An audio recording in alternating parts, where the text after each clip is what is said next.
Hi friends, అందరికీ నమస్కారం. Welcome back to employees news today channel. ఉద్యోగులు, టీచర్లు, పెన్షనర్లకు సంబంధించిన ముఖ్యమైన అప్డేట్స్ అన్ని కూడా మన ఛానల్ ద్వారా ఎప్పటికప్పుడు తెలియజేయడం జరుగుతుంది. ఇక మరొక ఇంపార్టెంట్ అప్డేట్తో మీ ముందుకైతే రావడం జరిగింది. సో వీడియో స్కిప్ చేయకుండా పూర్తిగా చూడండి, అప్పుడే కంప్లీట్ ఇన్ఫర్మేషన్ అయితే తెలుస్తుంది.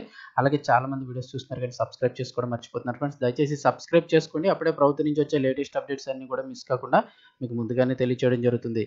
అలాగే వీడియోని ఒక లైక్ చేస్తే మరింత మందికి సమాచారం చేరుతుంది. ఇక వివరాల్లోకి అయితే వెళ్ళిపోదాము. పెన్షనర్లందరికీ ముఖ్య ప్రకటన, 60 ఏళ్లు దాటిన వారికి అదనపు పెన్షన్. ఈ వీడియో అయితే వెళ్ళినంత వరకు లైక్ చేయడం, మీకు తెలిసిన వరకు షేర్ చేయడం మర్చిపోకండి. వివరాల్లోకి వెళదాం. సాధారణంగా ప్రభుత్వ ఉద్యోగులైనా లేదా ప్రైవేట్ ఉద్యోగులైనా ఎవరైనా కూడా ఈపీఎఫ్ఓ అకౌంట్ అయితే కంపల్సరీ ఉంటుంది. సో రిటైర్మెంట్ తర్వాత వారికి పెన్షన్ కూడా రావడం జరుగుతుంది.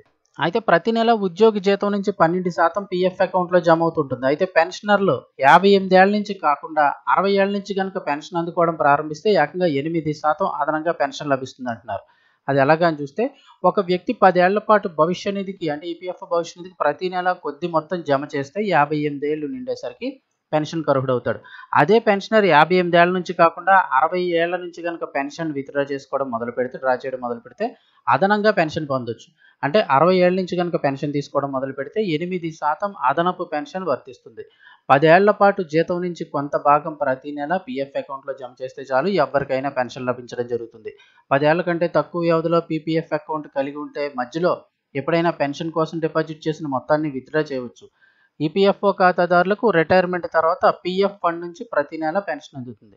10 ఏళ్లు దాటి లేదా అంతకంటే ఎక్కువ కాలం పీఎఫ్ ఖాతాను కొనసాగిస్తే 58 ఏళ్ల నుంచి కూడా పెన్షన్ అందుకునేందుకు అర్హులవుతారు. అదే పెన్షన్ 60 ఏళ్ల నుంచి కనుక మీరు తీసుకోవడం ప్రారంభిస్తే అదనంగా 8% పెన్షన్ అయితే అందుకోవచ్చు. అంటే మరో 2 ఏళ్ళు వదిలేస్తే ఎక్స్ట్రా 8% పెన్షన్ అందుకోవచ్చు. ఇక నిబంధనల ప్రకారం 50 నుంచి 58 ఏళ్ల వయసులో ఉంటే ముందస్తు పెన్షన్ కూడా పొందవచ్చు, కానీ పెన్షన్ తక్కువగా వస్తుంది. 58 ఏళ్లలో పెన్షన్ తీసుకోవడం ప్రారంభిస్తే ఏడాదికి 4% చొప్పున తగ్గిపోతూ ఉంటుంది.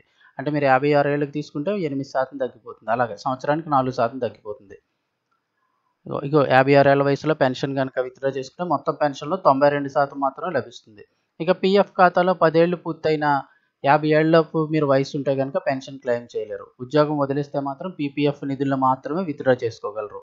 పెన్షన్ మొత్తం 58 ఏళ్ల తర్వాత లభిస్తుంది. అదే 58 ఏళ్ళకి కాకుండా 60 ఏళ్ల వరకు వేచి చూసి పెన్షన్ పొందితే మాత్రం అదనంగా ఏడాదికి 8%, అంటే ఏడాదికి 4% చొప్పున 2 ఏళ్ళకి 8% పెన్షన్ అయితే పెరగడం జరుగుతుంది.